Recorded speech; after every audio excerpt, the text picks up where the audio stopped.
After our story aired about people who live in Monview Heights signing a petition to delay its demolition, District Attorney Steven Zappala changed his mind about tearing it down. Instead, he says he wants to fix major issues here, like sewage running in the streets. What we're seeing is superficial, but man, these kids are real. And these kids, they don't deserve to stand in front. And there's potholes right in front of the bus stop that actually accumulated sewage.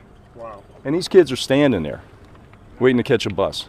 That's just a small part of what Allegheny County District Attorney Steven Zappala had to say during a tour of Monview Heights in West Mifflin. He says the apartment complex is deplorable, and he filed nuisance charges against the company that owns it. Now, people who live there say there's black mold in the apartments, along with other issues. Zappala says there are 326 units, 250 families live at the complex, and 79 units are vacant, and the rent ranges from $900 to over $1,400. Zappala originally wanted the complex destroyed, but after a Pittsburgh's Action News 4 story about residents signing a petition, he's exploring other options, and he's concentrating on chasing the money that has not been used to fix those issues.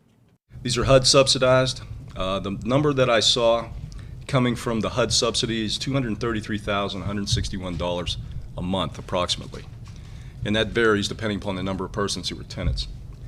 That money has not been used for the benefit of the people that live there, certainly over the last 2-3 months.